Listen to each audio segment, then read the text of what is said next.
William, hopefully your favorite videographer from Two Hats Publishing. I welcome you to another Two Hats special of community events. Let's look in and see what's really happening. Good morning. Good morning, Fort. Welcome to the Zoning Advisory Committee meeting today.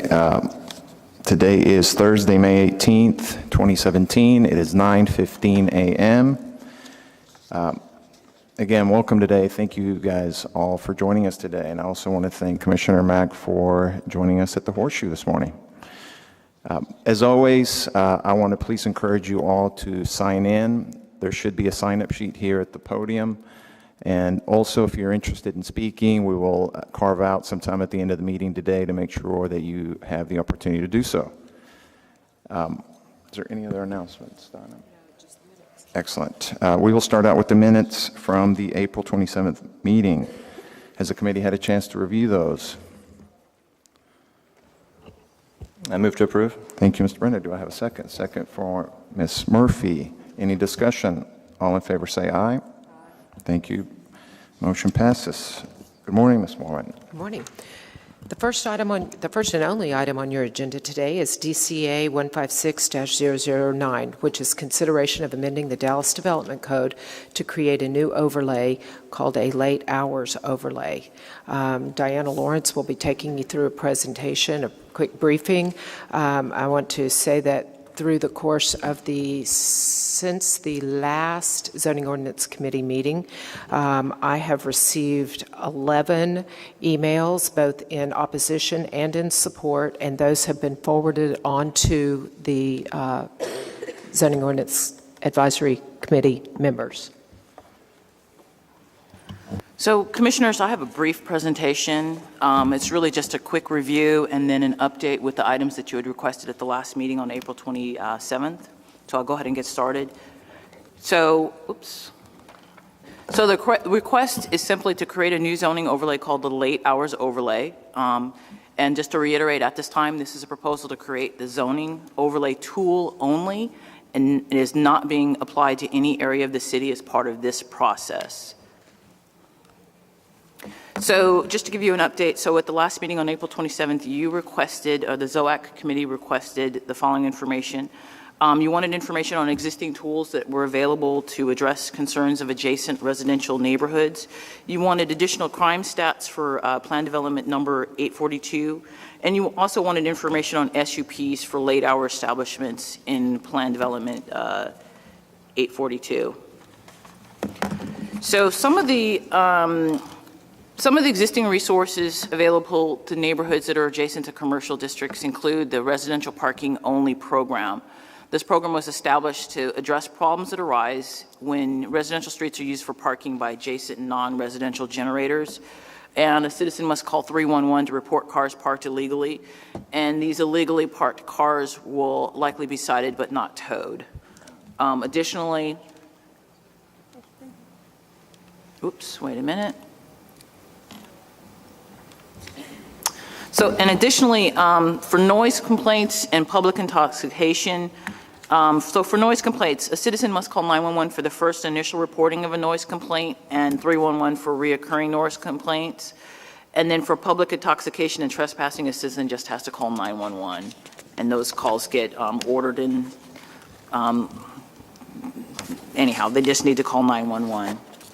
So you asked for an update on the crime stats. So we expanded the information in the crime stats. So let me explain the map. The map in blue shows Plan Development District number 842, and the black lines around it show the reporting areas, the Dallas Police Department reporting areas, specifically 1161, 1164, and 4510. The reporting areas are how the police department collects crime data.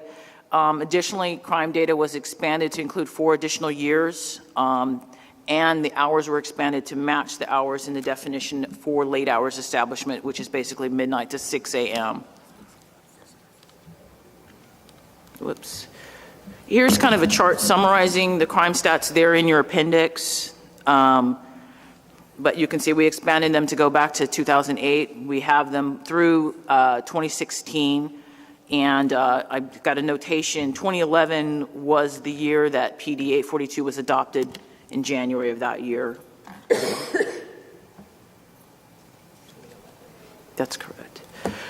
You also asked for information on SUPs in PD 842. Everyone up here should have a copy of the spreadsheet, but just to summarize what's on the spreadsheet, so since the adoption of PD 842, 20 SUPs were applied for specifically for late hours establishment. 4 were denied, and in your packet you also have the information from the City Council report regarding possibly why it was denied. 16 were approved, and that does not include approvals for SUP renewals. Currently 4 have expired and 1 has an auto renew that's pending. So to break down the SUPs and what they were applied for, 10 of the SUPs for late hours establishments were for a restaurant without a drive-through, without a drive-in or drive-through service. 6 were for late hours establishments limited to a bar, lounge, or tavern. 2 were for late hours establishments limited to general merchandise or food stores, 3,500 square feet or less, and a motor vehicle fueling station. And 2 were for late hours establishments limited to commercial amusement inside. Whoops, what is going on with this clicker? Apologize. Okay. So once again, the staff's recommendation is to create this new zoning overlay, which is basically called a late hours overlay. In the overlay, late hours would mean a retail and personal service use in Chapter 51A and comparable uses in Chapter 51 that operates, offers services to the public and or has customers remaining in the establishment between midnight and 6 a.m. We're also recommending that a late hours overlay only be placed on an area that is zoned non-residential or mixed use and developed primarily with retail and personal service uses, and that the area must be physically contiguous and no less than a block facing area. Continuing, late hour establishments per that definition would be permitted only by SUP, and there were some additional SUP factors that the City Plan Commission and City Council should consider when considering SUPs for late hours establishments within an adopted late hours overlay. That would include the number of citations issued by police to patrons of the establishment, the number of citations issued by police for noise ordinance violations by the establishment, and the number of arrests for public intoxication or disorderly contact associated with the establishment if applicable. And the number of TABC code violations of the establishment if applicable, and the number of violent crimes associated with the establishment, with emphasis on violent crimes originating inside the establishment.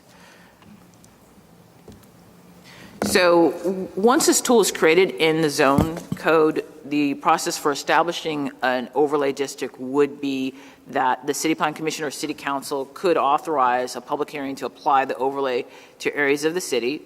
They would have to identify the area, and a City Plan Commission or City Council authorized hearing would have to be held. That would entail notice to all property owners within the identified area, a City Plan public hearing, and a City Council public hearing.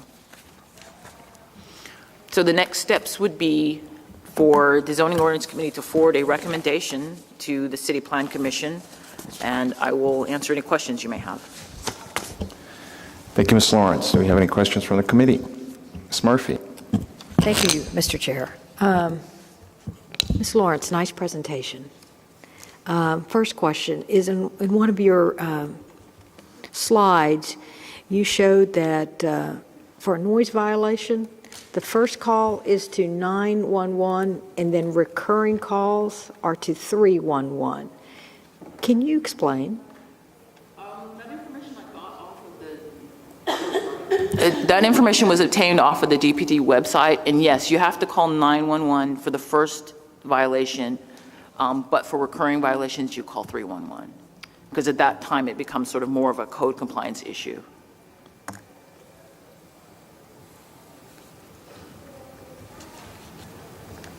I guess I'd like a little bit further explanation from DPD at some point, if we need it at some point, because I really don't understand that explanation.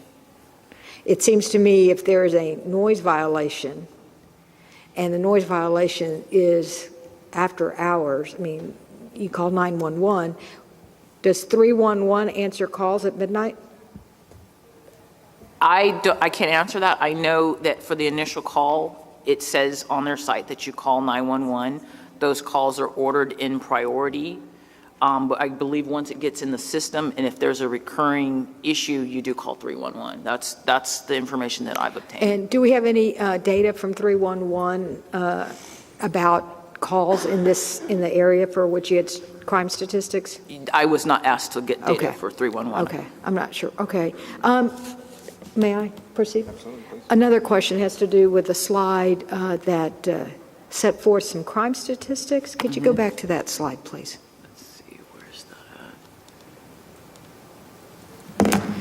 So in 2008, that was 4 years before the adoption of PD 842, crime totals show 122.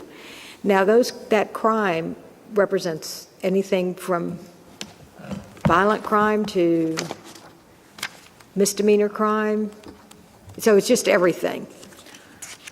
That's my assumption. And I guess my question is, there seems to be over the years a drop in the crime rate.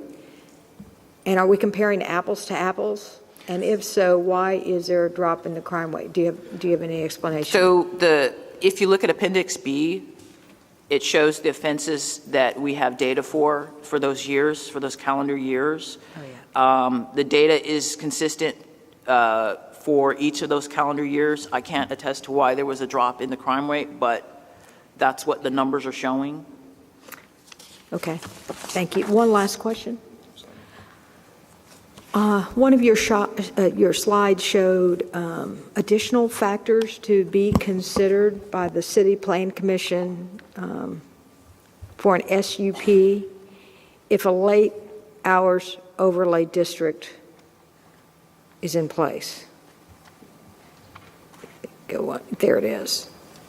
Is there anything that prevents the commission, if it's presented with an SUP without a late hours overlay district, from considering the factors you've listed there, those additional factors?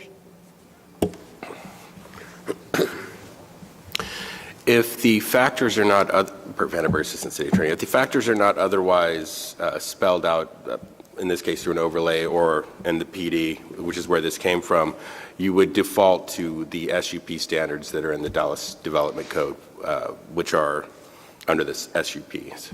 But Mr. Vandenberg, isn't the City Plan Commission regularly provided with crime data or citations issued by police for the address of a particular SUP applicant?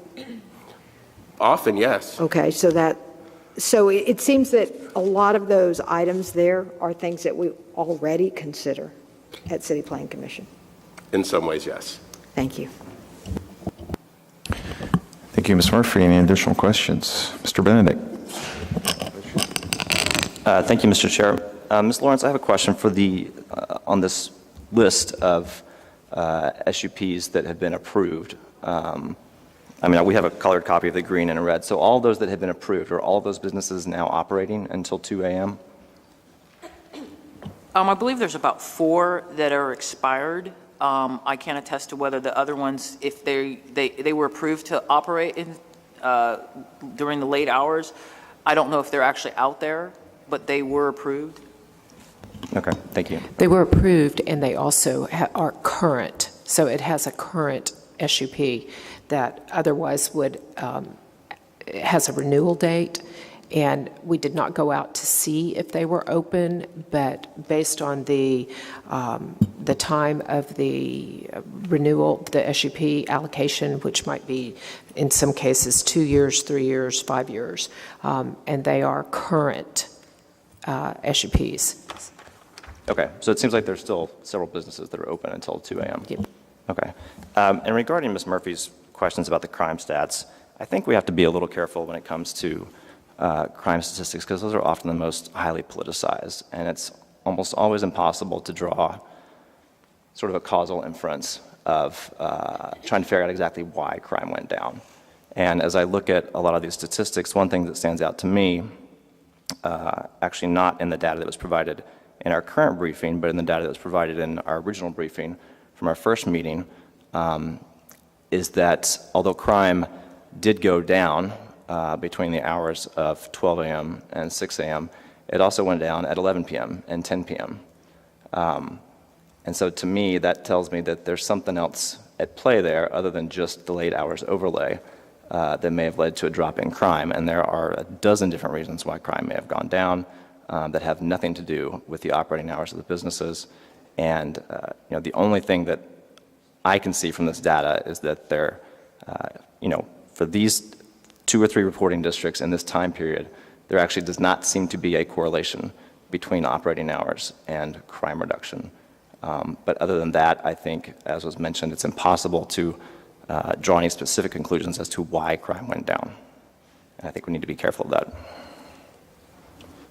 Thank you, Mr. Chair. Thank you. Just a quick comment. I have to agree with you on the crime statistics. At City Plan Commission, we do often receive them, and sometimes they're helpful, sometimes they are not. In this particular case, if you look at the chart, there is clearly a trend that did not start in 2011, but before in 2008. It's a declining trend, and there are, as you said, several dozen reasons. Probably the largest one is just the state of the economy. Any additional questions from the committee? I have a quick question for you, Ms. Lawrence. Can you put the slide up for the residential parking only?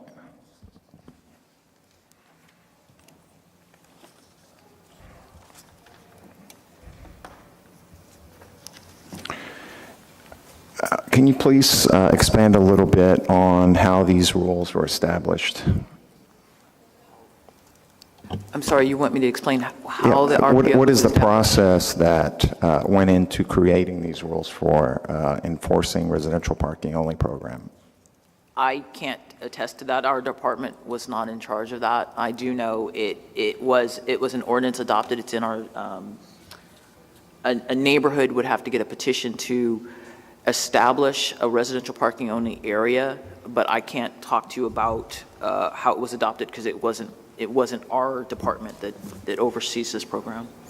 And what would be the process to create a residential parking only program that is a little more muscular than what we see here in the slide? Oh, yeah, I didn't go into the adoption process. A neighborhood has to submit, I guess, a map of the area that they're looking at and a petition, but I can't speak to the percentages because our department doesn't manage that. Okay, thank you. Ms. Murphy?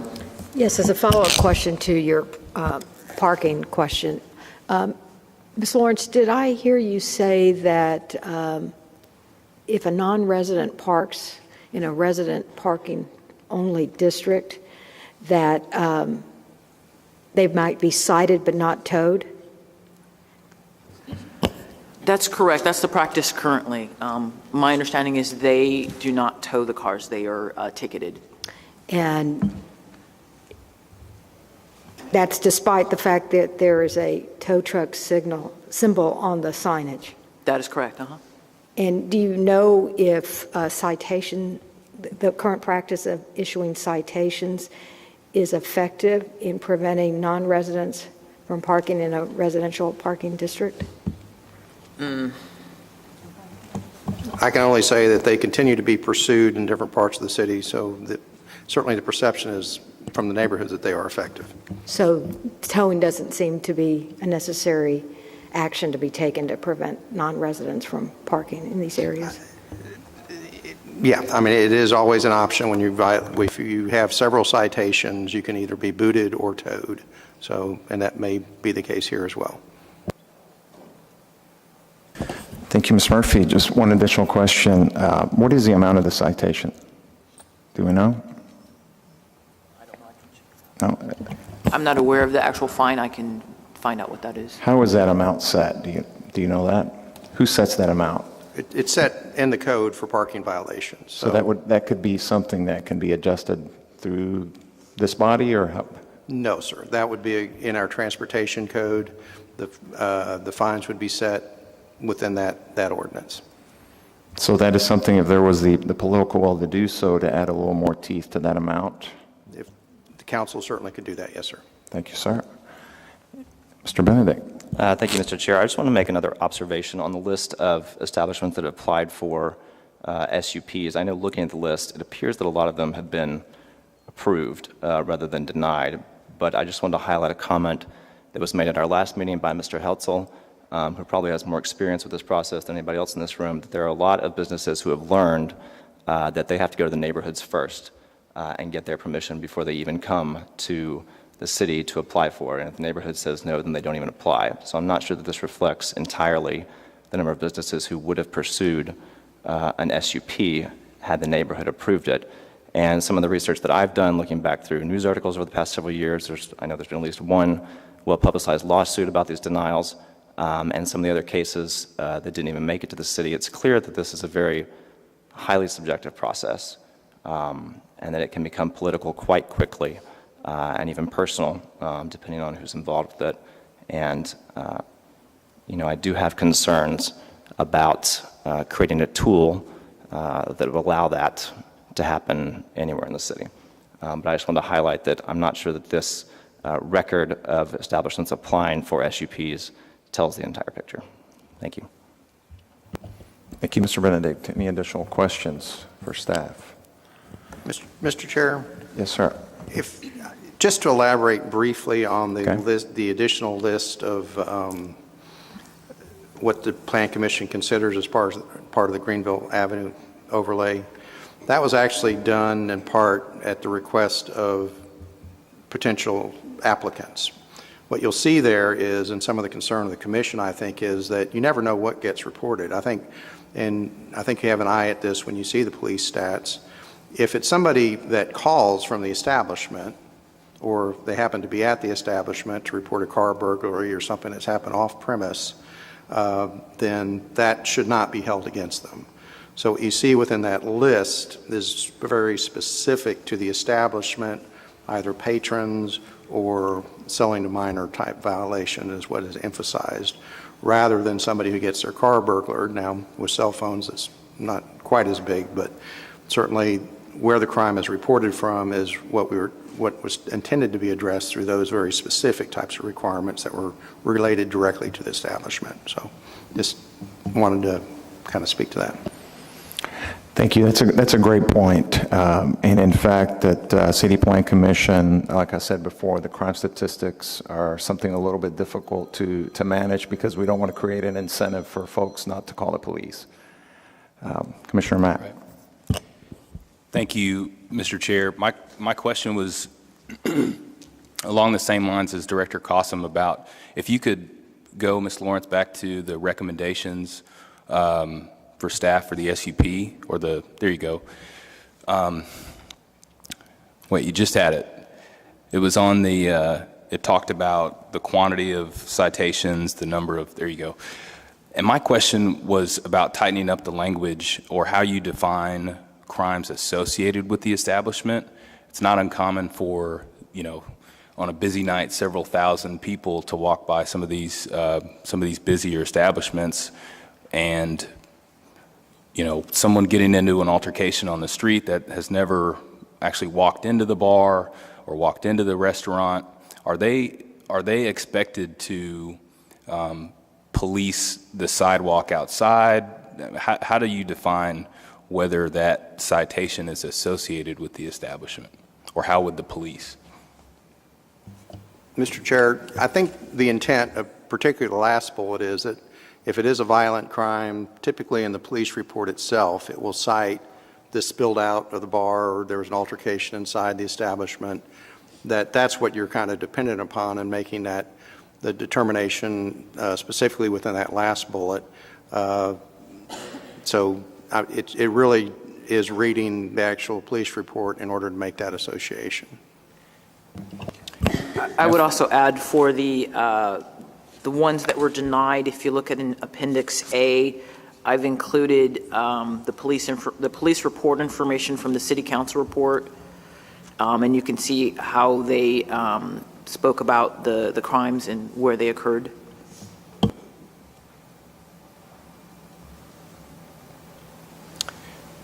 May I follow up? Yes, Mr. please. Chair?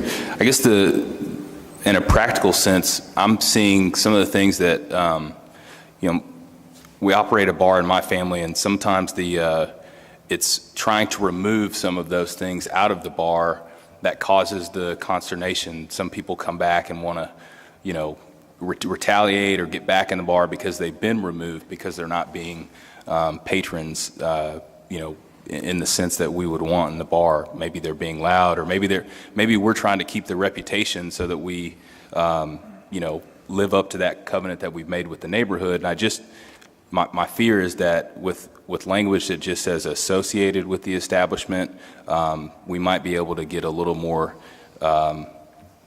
just a little more specific. And, it looks like we're moving in that direction, but that seems a very loose definition of the recommendation of that condition. Thank you. Thank you, Mr. Mack. Ms. Murphy. Thank you, Mr. Chair. Mr. Cossum, I think maybe this is for you or Ms. Dean. I'd like to go back and discuss and understand better the purpose of considering amending the Dallas Development Code to create this new zoning overlay. The language in the staff proposal says that a late hours overlay is proposed to ensure the compatibility of retail and personal service uses with adjacent residential neighborhoods. So my question is,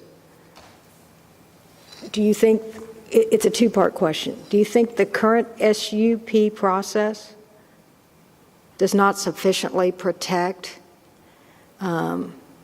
adjacent neighborhoods?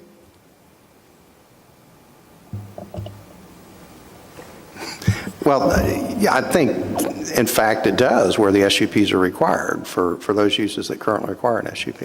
I think that is, it allows, the SUP has always provided the Plan Commission and Council a way to develop conditions to address or mitigate potential negative impacts on surrounding properties. That is the purpose of the SUP process. Okay, and in other areas, do you think there are other tools in the toolbox, that's the way we've been referring to them, that protect adjacent residential neighborhoods in particular? I think there are tools relative to single-family development that exist with the residential adjacent review where it's applicable. Yes, ma'am. But things like 911 and the residential parking. What? Yes, ma'am. And they help. All right, one last question. We all know that the Uptown neighborhood is a very popular residential destination and that people choose to live in that neighborhood. Do you think we should factor in the attractiveness of people choosing to, I guess my question is, I understand that you want to protect some of the neighbors from all this noise, but at the same time, people are moving into the neighborhood because of the vibrancy of that neighborhood. So how does one balance those competing needs? This is why you guys are so highly paid. So it's a legitimate question, and I think that's going to play into your discussions. And you may also want to consider other factors. Is there things that can be done? Should there just be a limitation on outside speakers after midnight? Just whatever those additional provisions might be. We certainly welcome that type of input from the committee as well, regardless of what happens with the overlay. Thank you, Mr. Costa. Mr. Benedict. Just a couple of follow-up questions. And just to confirm something that I think was mentioned at the last meeting, this SUP would override any PDs that would fall within its zone. Is that correct? It would establish, yes, it would apply a new standard for any zoning districts that would fall within the NSO, or excuse me, that's great, sorry about that, within the overlay, that fit whatever the ultimate category is of retail and personal service type uses. Okay, thank you. And my other follow-up question is, on the list of establishments that have applied for SUPs that were denied, were any of those brand new establishments, or were those all existing establishments?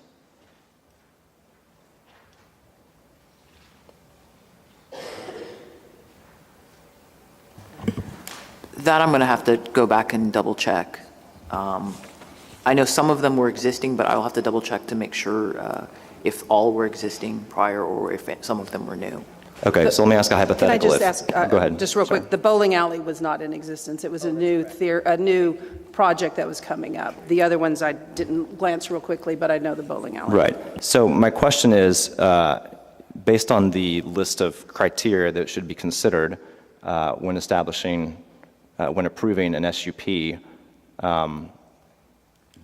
if a new business has never existed before, obviously there are no crime stats specifically related to that business or anything else.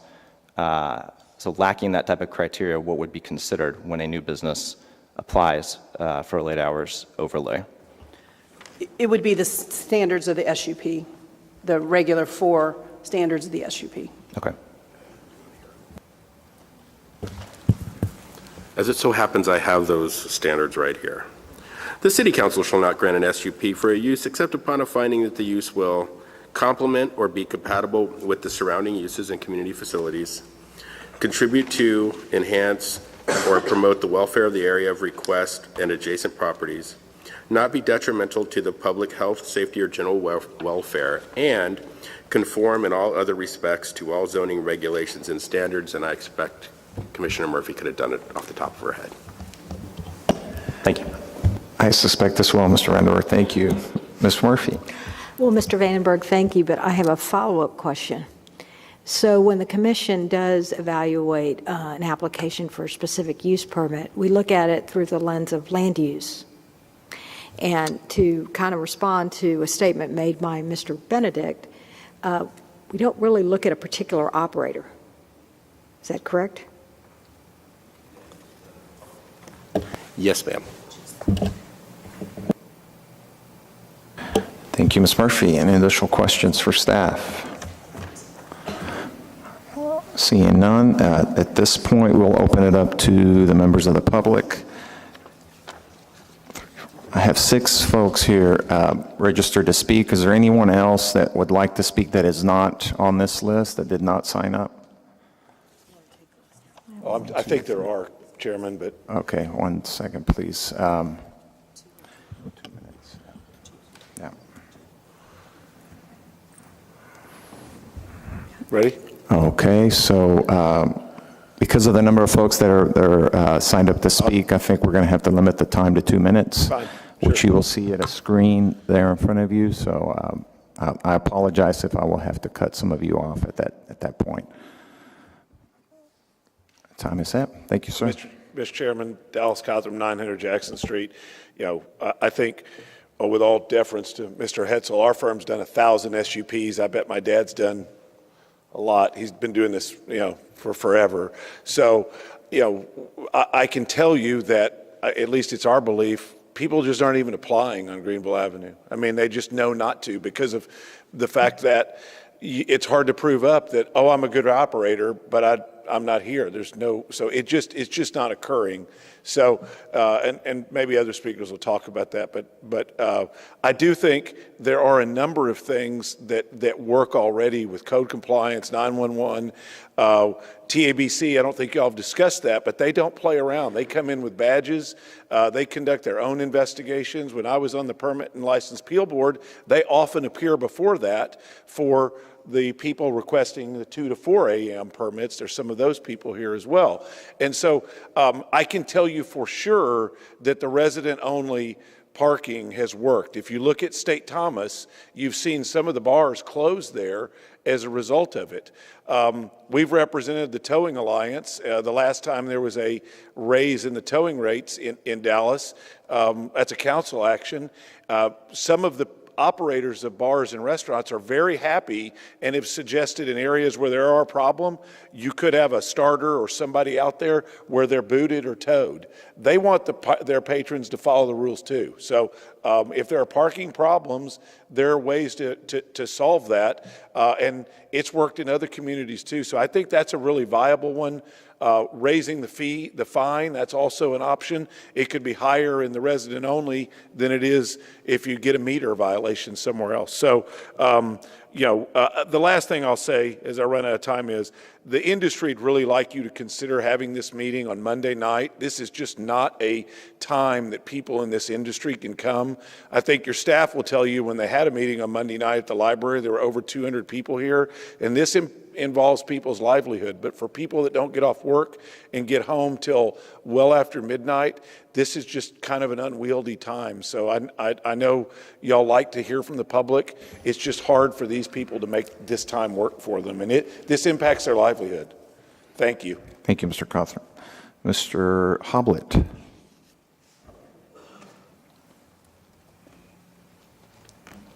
Mr. Chair, my name is Wes Hoblet. I am located at 900 Jackson Street. I do TABC permitting for a living, and as Mr. Cawthron was saying, people are scared of the TABC. That's why I have a job. They are frightened of getting the process wrong. They are worried that they're going to get violations. They're worried they're going to get shut down, and that's why they hire us. So I understand what they deal with on that side of it, and I know that we've done convenience stores and breweries and mixed beverage permits and restaurants, and they have it the toughest. They have to deal with staff, they have to deal with licensing, permitting, zoning, all that that's entitled in the city of Dallas. And so I just have a handout here from the GDRA that kind of demonstrates their economic impact of each server and how much they really do make on an average night and how much they need those extra hours to get the money.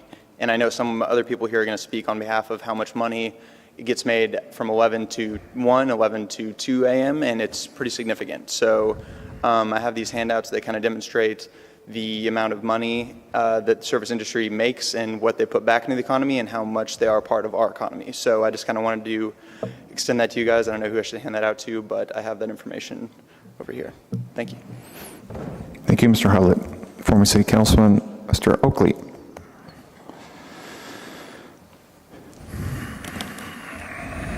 Thank you, Mr. Chair. Having served here in Plan Commission and City Council, to answer Mr. Benedict's questions, SUPs are very onerous. If you don't believe so, about 20 years ago, SUPs were required in Oak Lawn and then later in the rest of the city of Dallas for dance halls, inside commercial amusement, and bars. So you're already dealing with SUPs in every part of the city for those uses. And in Oak Lawn, dance halls are required. If you look at how many if you would ask the staff to produce you a list of certificate of occupancies for bar, lounge, tavern that still exist, or dance halls, you're going to find that, or inside commercial amusement, you'll find a very limited number that have gone down substantially in the last 20 years, simply because of the onerous process you go through. The Greenville Avenue process was supported by the property owners. So was Deep Ellum. Barry and Nino pulled that community together, the business owners down there, because they had some property owners that did not care what their tenant did. As I said in the last meeting here, those same businesses on Greenville were already non-conforming. They could have been sent by the council or the Plan Commission to the Board of Adjustment for termination. They did not need that overlay to accomplish that. In Oak Lawn, we have a different process. PD 193 allows you to establish a subdistrict. So if you have a problem on McKinney Avenue, create a subdistrict. It's going to require the support of the property owners, and you're going to have to work with the neighbors to accomplish that. But to take away people's property rights by simply saying this is much easier process to do by putting an overlay is not the right process. We have the processes in place to do exactly what needs to happen to any bad operators. Thank you. Thank you, Mr. Oakley. Ms. Burnham.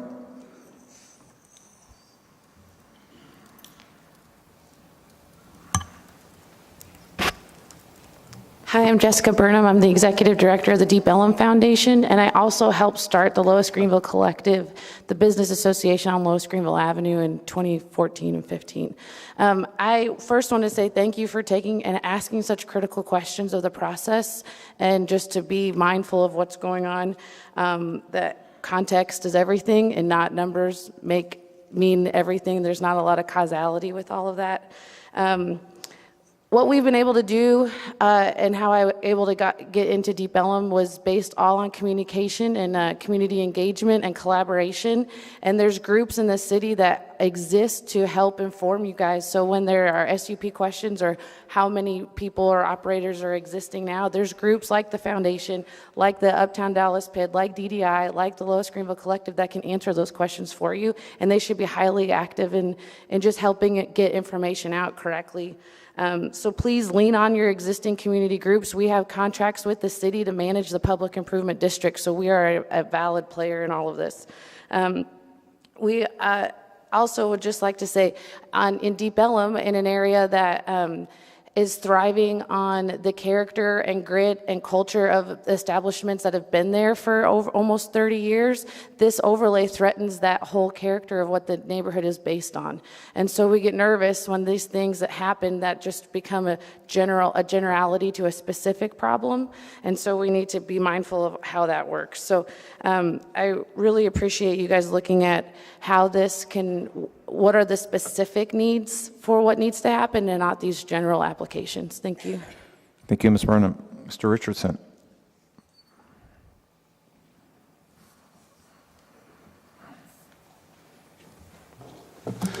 Okay, I'm going to go fast and try to answer some questions. I encourage you to pass this to the CPC. It's impossible to give input that is complete and comprehensive in such a short amount of time. I would love more. I can't have it, so I'm going to fly now. Other tools. The problem with 911 priority is that at the time quality of life issues are happening, also murders are happening and violent crimes are happening, so DPD must prioritize. They can't get to those. The types of crime that went down, sir, were violence, murders, rapes, shootings into crowds. Those things are non-existent on Lois Greenville now. They were almost commonplace before. Those additional factors, I can tell you, I worked on this overlay in the Greenville Avenue form from the get-go, and those additional factors were not proposed by us. We objected to them. We like keeping it land use. If you look carefully at how the phrase is worded, those factors can only inform the land use decision. Ultimately, zoning is a land use process, and generally the problem areas are land use problems that have gotten passed off to enforcement that cannot really address them effectively. So we came full circle back to land use, and it was effective. Seeking permission from neighbors to apply, no. Political process, no, absolutely not. And anyone on the CPC can tell you, because they've heard me testify in these cases, absolutely, I would not bring a political argument. I bring a land use argument. New establishments, sometimes it is a land use issue, so a new establishment still has a land use issue that can be discussed effectively in a forum where there's more time. I'll wrap up. This has been a success for our neighborhood. Robust employment. Dark windows are now open. Many more hours of operation. I'm going to risk going on for another few seconds because Dallas went over. I would appreciate you very much sending this on to CPC so we can have a broader conversation. Thank you very much for your time. Thank you, Mr. Richardson. Ms. Honea. Just the name, yeah. I announced him as Mr. Richardson. Ms. Honea. Morning. Good morning. I'm Michelle Honea with the Grapevine Bar. Thank you for hearing us today. Again, I just want to plainly state, why are we even discussing this? These are legal businesses that can operate until 2 a.m., and why is the city even talking about a tool that can close them at midnight? I would agree that this is a political process. these businesses go to the neighborhoods and get a general sense as to whether there's even a point in spending the money and going through the process of applying for an SUP. You have to open first and then see if you're going to get the SUP, and nobody does that. It's not worth the money. If you really get into the crime stats, I vehemently disagree. If you look at them, it's primarily BMVs that went down. In Uptown, the vertical development is eventually going to take care of this problem, because these single-story establishments are going to become high-rises. If you look at all the cranes and what's being developed down there, it's going to take care of itself, for better or for worse. I agree with Mr. Oakley, create a PD. We have that tool in PD 193, create a sub-district, go through the hard process. We have to go through all of these processes to get liquor license, food establishment licenses, permittings through the city in order for us to open our businesses, make the neighborhoods do that hard process in order for them to put this tool on us. And finally, if you don't think those 4 steps are arbitrary and ripe for corruption, I mean, it baffles me if you don't read those and just see it for the betterment of the neighborhood. I mean, come on, that's insane that those are the qualifications to get an SUP to open. Nobody's going to do that. Thank you. Thank you. Ms. Conley, good morning.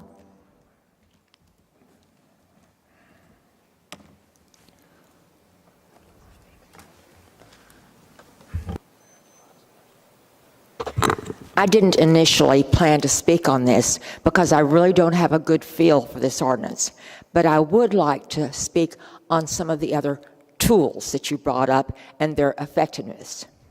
We do have RPOs in our neighborhood. They are semi-effective. At night, they are not effective at all. In the daytime, one of our neighbors called the police, and of course, by the time the police got there, which was several hours later, the car was gone. The neighbor asked to speak to the police officer. The police officer told this neighbor that he could call and have that car towed. Now, I don't think that's correct, but that's the information that he was given. The signs, some of their RPOs indicate certain hours, some of them are 24/7. Sometimes that adds some confusing to it. The other tool that y'all mentioned on here was RAR. We have found that to be totally ineffective. Mr. Cossum and I have had an ongoing conversation on an RAR on an establishment that none of the things are being followed and there's nobody to enforce it. Outdoor speakers, outdoor dining after a certain time, none of it is enforced. So an RAR is completely ineffective. If you can find a way to get that enforced, code enforcement does not work evenings, nor does it work evenings. And our parking enforcement, a lot of that is done by not the regular police officers, but the parking enforcement people. And I am a regular visitor down there, leaving little love notes for them. Both of those tools one of them is semi-effective and the other one's not effective at all. Thank you for your time on this because I know you've put in a lot of effort. Thank you, Ms. Conley. Mr. Rittler.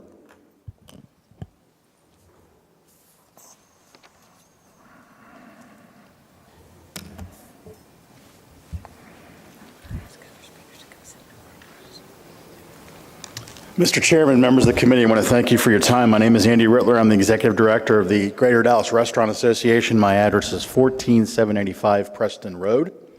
I want to thank you all for the opportunity to speak today. I want you to go away from my remarks with 3 things.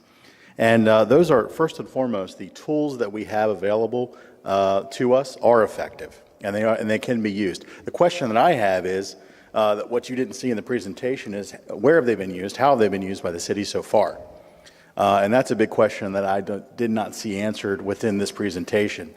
So until we go and we examine those, I'm not sure that we have a really good, a really good idea of what that looks like with regards to how we're reporting these crime statistics and whatnot. I think we need to delve down further into that. Secondly, I would ask, this is an interesting aspect, can the people that are opposed to this ordinance please stand up? Have we seen this many people at a ZOAC meeting in the past? I don't know that we have. And I would ask you to consider that if you have this many people in the room right now, as Mr. Cossum alluded to earlier, many of those other folks are coming back off of their shifts right now. They're recovering from sleep and the like. It's very important that we take a look at that aspect and understand that our industry is nervous. We're nervous about the political aspect of what this will lead to. When you take the process away from the ZOAC and the Plan Commission and you take it and you add it to and you make it political, then you have a problem on your hands. We're very nervous about that. And we would ask that you would consider alternatives. And we also ask this. We would like to be part of the process. The GDRA has had numerous, countless meetings with staff, and not one time have we been given the opportunity to be able to actually act on those or work with both the residents and the businesses in order to be able to help formulate a reasonable solution forward. We'd like to do that. We're prepared to do that. And we'd ask that this body consider that opportunity. Thank you. Thank you, Mr. Rittler. Is there anyone else interested in speaking? Name, please. Good morning, committee members. My name is Victoria Werman. As a server in the industry, I just like to touch on a few points that I've discussed with my colleagues. First and foremost is we work on a minimum wage of $2.13. Closing our bar at midnight would be extremely detrimental to our lifestyle sustainability and our livelihood. We have bills just like you guys. We're paying back student loans, working on our graduate degrees. Further, when we take away 2 hours of our business day at midnight, we lose plenty of business from out-of-town conventions, people coming in from the American airline concerts that want to have a drink after their concerts or their events. Again, I don't know if you guys are aware, but the bar that I work at is a very, very, very popular bar. If you Google top bars in Dallas, top restaurants in Dallas, the bar that I work at comes up, and we have so many people from out of town coming into our bar excited to see what all the talk and hype is about. These are mostly business people who come to Dallas for conventions and have long days and sometimes into the night that just want to go relax after long days of meetings and night meetings as well. The safety at our bar is absolutely no concern due to our extensive security guards, security managers, and Dallas police officers on duty. Not only are these guys here during business hours, but they also stay after to ensure that everyone is out of the bar safely, and there are no problems outside of the bar as well. Just to conclude, I would like to stress and reiterate Ms. Murphy's point of why people choose Uptown. There are many apartment buildings that pop up left and right. That's due to the demand that people want to live in Uptown. They love the vibrancy, they love the nightlife. So please, guys, consider this when deciding on presenting to the council. Thank you, guys. Thank you. Any additional speakers? Please begin with your name for the record. Ben Dworkis, I live at 3240 North Hall Street in the Uptown area. Wanted to hit on a lot of the same stuff that Victoria just kind of mentioned. Kind of growing up in the Plano area, lived back and forth from Plano and Dallas, Richardson area for a little bit. Dallas is kind of where you go for the vibrancy. A lot of this happens between 12 and 2 growing up, when my parents wanted to go, for their date night. They want to head out for dinner, drinks, live music afterwards. This has been going on forever. This is nothing new. So to kind of pull that away from what this kind of area brings it really doesn't make much sense. As I grew up, I ended up moving to the uptown area for the vibrancy of the atmosphere, for the restaurants, for the bars, for the patios, for the nightlife, and just for the general community, for the job opportunities. And as Ms. Murphy said or asked and questioned, is that a part of it? It's everything. That's why people are in this area. That's what you do. And on another note, I've been a general manager in the hospitality business for quite a bit of time now, and I cannot tell you the countless amount of friends I have that are paying to put themselves through school, single moms, single dads that rely so heavily on the 12 to 2 time. It would be completely detrimental and devastating to them. So I think the answers are the problem areas, you heavily police them. TABC, you shove them in there, and if you have a problem area, we'll let them solve it. So please take all this in consideration. Thank you. Thank you. Ms. Mormon. The last two speakers, if you would sign in, there is a speaker sign-in sheet on the thing. I realize you've already spoken, but if you would please add your name so that we have a record. Thank you. Anyone else interested in speaking? Mr. Okay. Please, after you've either spoken or before, would you sign in as well? Yes. Thank you. Hi, my name is Tramisha Young. As a college student, I moved from Denton to Dallas for that 12 to 2 time to pay for school. And so to take that away from kids growing up nowadays, I don't see why. Another thing, you guys talked about crime rates, how the crime rates went down because people were able to be in a controlled environment to drink and have fun. You shut bars down at 12, they're not going to go home. I'll tell you that right now. They're not going to go home. They're going to be on the streets, and they're going to bring up the crime rate. That is the only point that I wanted to make. Being a student in this new generation, nobody wants to go home at 12 a.m. I don't leave the house until maybe 10, 11 o'clock. So you take that time away from somebody, they're going to find something to do, and a lot of it will lead to them getting in trouble and bringing the crime rate up. Thank you, Ms. Young. One more speaker. We're running short of time. Mr. Cawthorn, please, sir.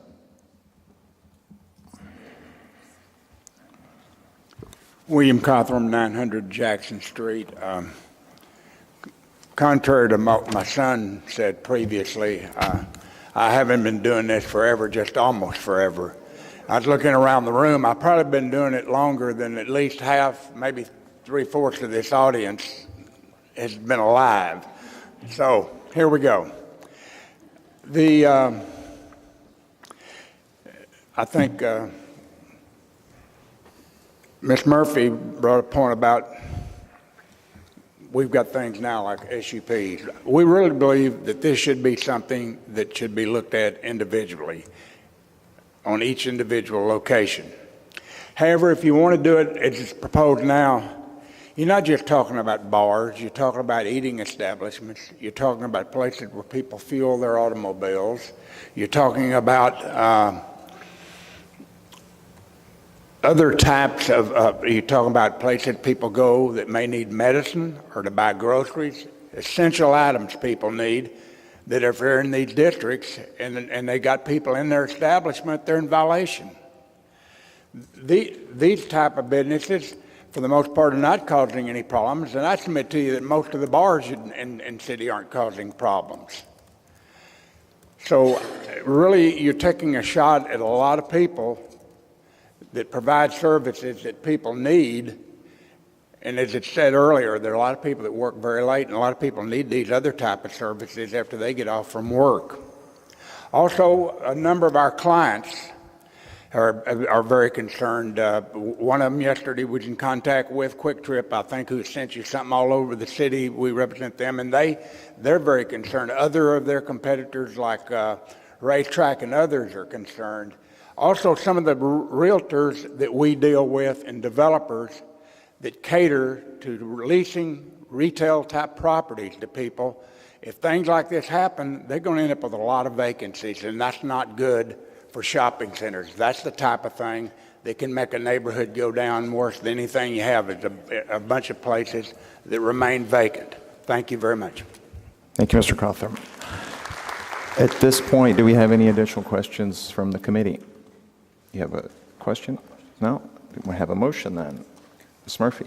Thank you, Mr. Chair. In the matter of DCA 156-009, consideration of amending the Dallas Development Code to create a new zoning overlay called the late hours overlay, I move that no change be made to the Dallas Development Code. And if I have a second, I will have some brief comments. We have a second. Thank you, Mr. Benedict. Ms. Murphy. Yes, thank you all for coming today and making your impassioned statements on both sides, actually. It's nice to see so many people here at City Hall, and I thank you for your thoughtful remarks. After careful consideration, I just think that there are a number of tools in the City of Dallas toolbox that work to ensure the compatibility of late hours establishment with adjacent uses, including residential areas. Are they perfect? Maybe not. Can they be improved? Probably. But we have a current SUP process that seems to work very well. Mr. Benedict articulated that potential applicants think carefully before even applying for an SUP because they know they have to have the consent and support of the adjacent neighbors. We have residential parking districts. Some of you have stated that they work very well. Others stated that not always. But there's been some discussion about improving that process. Maybe increasing the fines, maybe invoking the towing operation of it.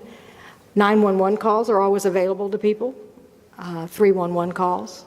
So it appears that there are sufficient tools in the toolbox to make late night hours establishment compatible with adjacent uses. The crime stats were interesting. I don't think they made a case for moving forward with a late night hours overview for a variety of reasons. And to quote one of today's speakers, our former council member, we have the processes in place to take care of any bad operators. Lastly, I think that the unintended consequences of such an overlay may be problematic. Finally, I like Mr. Rittler's offer to engage in a collaborative process between neighbors and businesses to address any real and or perceived issues related to late night hours establishment. And I suggest that the City of Dallas consider taking Mr. Rittler up on his offer. Thank you. Thank you, Ms. Murphy. Any additional comments? Mr. Benedict. Thank you, Mr. Chair. I agree wholeheartedly with Ms. Murphy's comments, and I appreciate the public's input on this matter. It does feel to me, and I appreciate the information provided by staff, that over the last couple of meetings we've been struggling to find a truly compelling reason why this is necessary at this time when we already have tools in place. I understand there are problems in certain areas of Dallas with a handful of bad actors. I don't think that requires us to create an entirely new tool that can be applied to any commercial block anywhere in Dallas at any time. I think simply having this tool that is so subjective and easy to use sitting in the city's toolbox will create a constant level of uncertainty for businesses and property owners who rely on regular story stability and who would be hesitant to open their businesses or to make investments if they're unsure whether or not those businesses are going to be able to operate past midnight. And let's be clear, for a lot of bars and restaurants that operate on small margins anyway, being forced to close at midnight means being forced to close forever. And I think we need to be careful with that. I also think that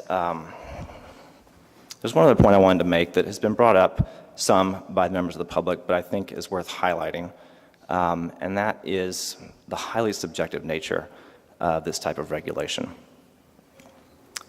And, our zoning code is not perfect, and I'm sure there are changes we'd all like to make to that. But I had a very visceral reaction when I received this first proposal a couple months ago now from the city about this process. And I think it's because you can't separate this type of proposed regulation from its historical context. This type of highly subjective regulation has long been used by cities and zoning boards in neighborhoods across the country to discriminate against minority-owned businesses and businesses owned by minorities, all under the guise of neighborhood fit. And I want to make it clear, I don't think for a second that is the intention of anyone involved in this process at all. I think people just see a problem. They're trying to find a solution for it. I don't think this is the right solution. I know it's easy for a lot of people to say that this is an overreaction, that that's not what this is for. It would never be used for that. There's nothing to worry about. But for those of us, a lot of us know better. And for those people who have been the targets of these types of regulations in the past, from racial minorities, religious minorities, the LGBT community, all of whom have been targeted by zoning regulations across the country over the past several decades, this is a very big deal for us. And I am very hesitant to give the city such a broad and subjective and easy-to-use tool that has such a high potential for misuse for political reasons, for personal reasons, and for discriminatory reasons, without ever actually even come out and say that that's what they're doing. And even if you trust our current city leadership, we do have municipal elections every 2 years, and we cannot afford to assume that this type of subjective regulation will always be used in a fair manner. And so for that reason, for the other reasons I've mentioned, and for the reasons articulated by members of the public, I also oppose this overlay. Thank you. Thank you, Mr. Benedict. Ms. Hartman. Well, I agree with all the comments made by our group, and I've been very impressed with the turnout and with the passion that people who would be affected by this have shown. And I, in an idealistic sense, believe, too, that, as one of our speakers said, I think from the Grape, that the businesses in these neighborhoods that are not abiding by the mandates, the sort of the generally accepted standards, will eventually not do well, because the ones who are doing well are going to see to it, because it hurts everybody. So I think it's going to be self-purifying in that way. I mean, that's an idealistic thought, but at the same time, I do believe that it's preferable to the oversight that would be could be detrimental in so many ways, and not police state, but it seems too discriminatory to me too. And I mean, you don't remember speakeasies, but as one of our last speakers said, the kids are going to find some place to go, and it's not going to be easy to control that or have any sort of restrictions over those things, which could be much worse than if considered not good, the places that are now acceptable. So I agree that we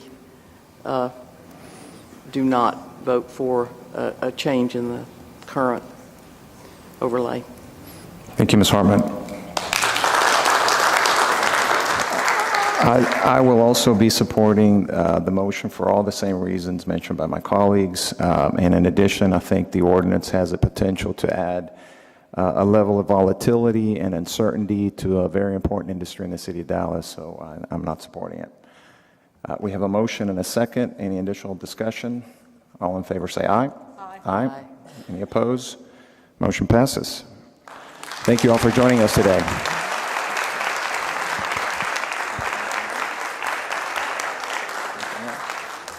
This is William, hopefully your favorite videographer from Two Hats Publishing. I hope you enjoyed this video. If you like it, please leave comments below, or like, follow, or subscribe to us and get notices of all our videos. We love it, even when you call.